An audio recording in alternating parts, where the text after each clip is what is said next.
So our audience are really excited to hear your presentation because you have years and years of experience. But before we do so, can I ask a question? Why are you passionate about marketing and branding? Well, I'm very clear in my own mind that actually our way of life, our quality of life is completely determined by the innovation of entrepreneurs and innovators and people who are really always seeking to make the quality of our lives better. That is a very commercial entity, and if you have a great idea, you've got to be able to sell it into other people, and actually marketing is now the lead discipline for doing that. So I'm absolutely passionate about enabling every business to get their great idea into as many hands as possible. That's fantastic. So my last question before you take the stage, if you didn't have the business brand bucket or you were not in the industry of marketing, what type of job would you be doing, or what would you love to do?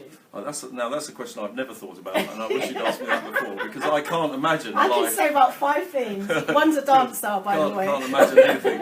I'm a really keen amateur paleontologist, so I collect fossils. Mm-hmm. So I guess yomping around the world digging up dinosaurs would have been something that I could have imagined doing. Right. Would you brand them as well then? I would, if I discovered one that didn't have a name, I would then certainly ensure that it had my name. Would you trademark it? I don't think you need to. I think the dinosaur itself will be a trademark in its own right. Okay, fantastic. So I'm going to open this stage.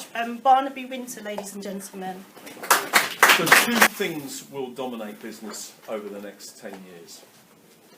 Marketing and emotional intelligence. Now, emotional intelligence is the ability for 2 human beings to interact with each other, to listen, to learn, to actually exchange very particular content. Marketing is exactly the same. The only difference is that it is the interaction between your product, your service, and human beings. Something really fascinating has happened over the last 30 years. You see, 30 years ago, we were still in a post-industrial revolutionary age.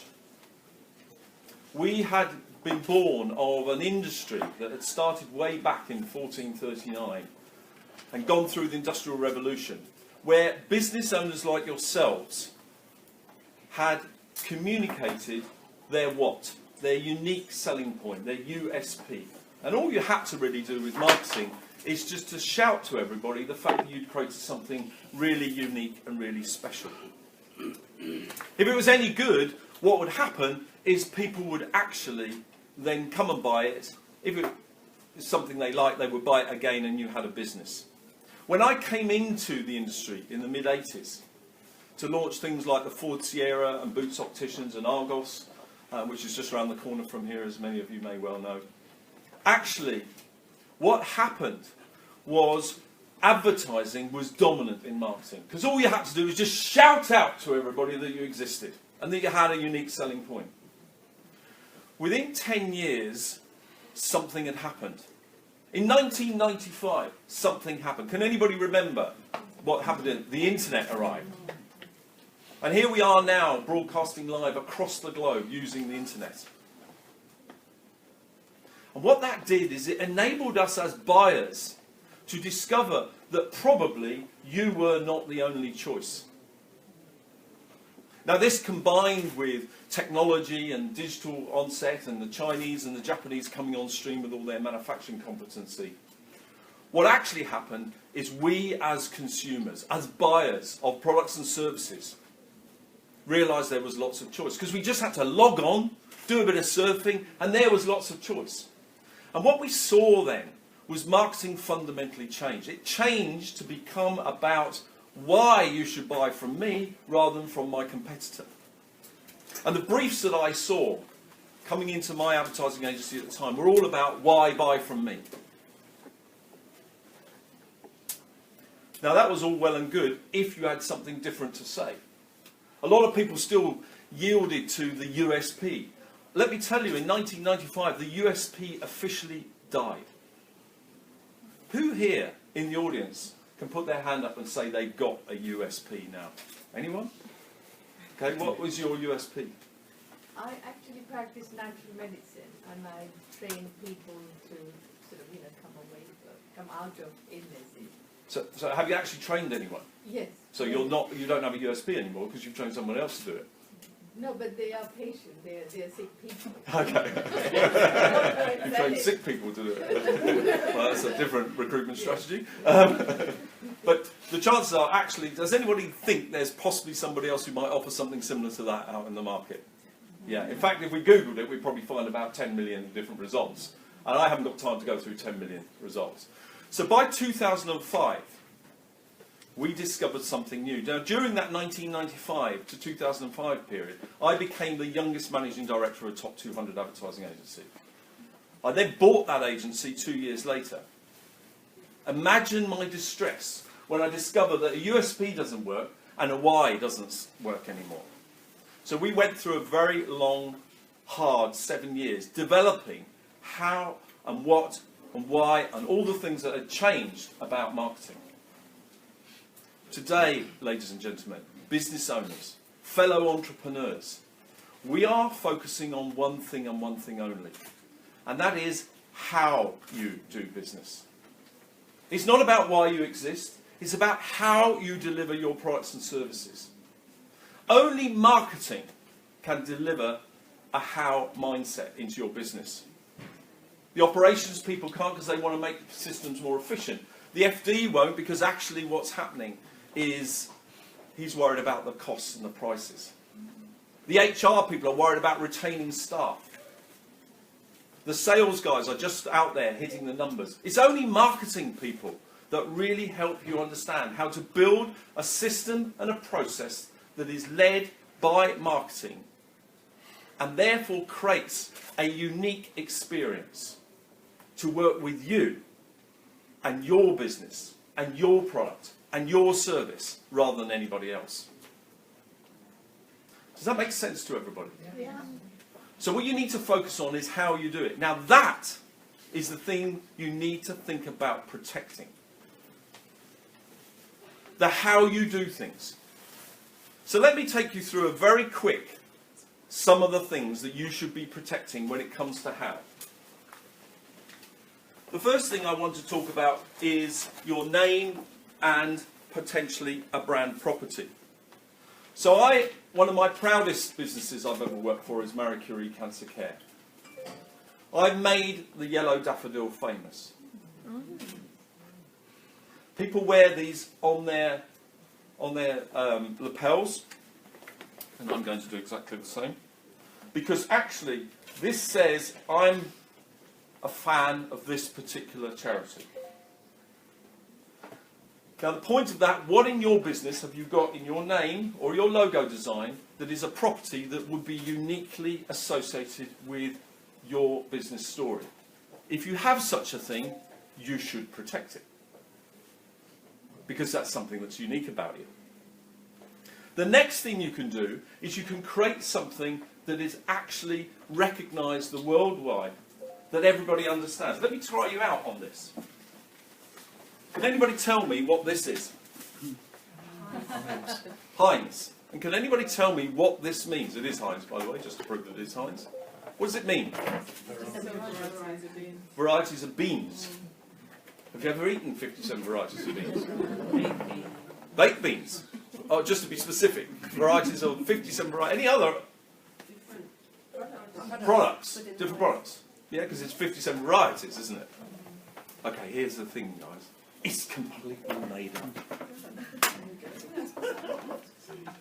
It's H.J. Heinz was on a train. He saw an ad for 25 pairs of shoes and was really taken by the idea of owning a number. He chose 57, and then he put it in the glass of your Heinz ketchup. He put it on all these brands. He changed his telephone number to 57, 57, 57. He bought the Pittsburgh Steelers Stadium for $57 million to call it the Heinz Stadium. And up to 1969, if you were approaching your 57th birthday, and you told them, they would send you 57 products in a case or to say happy birthday. Now there's a thing. The brand property that you have, that you then trademark, that you then protect, you can make up. But you've got to make it work everywhere in your business. Does that make sense? The other thing you can do is you can also create a property entirely differently. We launched Deutsche Post. Now I don't know with one of these. So why are you laughing? I'm laughing because it plays into the stereotype of the German trying to get the... And would you like to tell the story, sir, and speak up nice and loudly? It plays into the stereotype of Germans wanting to get to the beach first. Beach first. The best sun loungers. If you ever go on holiday, you'll find that the loungers will have towels on. It's normally from the Germans. Now, the reason for doing this is because actually we were pitching against Royal Mail in the UK. And what does Deutsche Post, the words Deutsche Post, what does it actually tell you? That they're German, it's a postal service, they're probably very efficient, they're probably very effective, but maybe their sense of humour is not quite as good as Postman Pat and the guy that comes up the drive with the shorts on all weathers. So what we did is we addressed that with an image, a property, that said the Germans can laugh at themselves as well. You can do this. You can use your property to change the way things work. So, I've talked about getting your name right, getting a property right, creating an image dimension. What you can also do is tell your story in a unique way. Always communicate your benefits to people. Benefits, benefits, benefits. Forget the features. I don't want to come on your website and find it's packed full of features. I'm not interested. I want to know what's in it for me, the buyer. Please communicate your benefits. Once you've got your benefits, protect and preserve those as well in your business. You don't need to go to the expense of trademarking those, but protect and preserve them. Celebrate them all the time. Then you need to offer a test drive, and you need to let people have a go of all the good things you're about. That's the fourth step of making sure that people build a relationship with you. And then ultimately what you want to do is make the experience of buying from you truly amazing. Does anybody here have an iPhone? Yeah. Yeah? Hands up if you've got an iPhone. Yeah? Keep your hands up if you've still got a box for your iPhone. Actually, almost no hands have gone down. Is that fair? Mine's gone down. One person's gone down. Thank you. One out of, and there's about 20 or 30 with hands up. This is truly beautiful. This is from the 3G. They've messed it up a little bit since then on the 8, the 7, 9, the 24, the one with the 23 blades so you get a closer shape. All of that one. Right, they keep going. The reality of this, the lid on this box stops in exactly the same place as I left it. And I can go away and have an eat and come back and it's still in the same place. It's so fitted beautifully. It has a beautiful plastic. I used to have a phone in it. I dropped it on concrete floor, not similar to this actually, and it's smashed, so I don't have it. Inside a plug hole for the plug. How cool is that? An instruction guide that doesn't say terms and conditions and how we'll rob you if it goes wrong. It says tips, fingertips, which is a narration of what it's about. It has a secret key to help you put the SIM card in. It's just a box. But it tells me so much about what the product is going to be like. This thinking you need to protect big time. Everything on this is possible to protect. Legally, not legally, it doesn't matter. You've got to make the experience of buying from you truly amazing. And finally, if you get all this right, you'll create something really valuable. I have 2 colas here. Which one would you like? The Coke one. It doesn't say, well, who knows that's Coke? It doesn't say Coke on it. I've left the label on that one. The bottom shape says it. So imagine you've got a business now that when people interact with you as a brand, that they recognise it's uniquely you. It means they'll pay more. It means they'll discount your competition. It will mean that you will have a much more sustainable business. I only get 10 minutes. This is a lifetime's work, both for you and for me as business owners. Please make how marketing your passion going forward. And maybe one day you'll have a Coke bottle business. I've been Barnaby Wynter from the Brand Bucket Company. Thank you very much.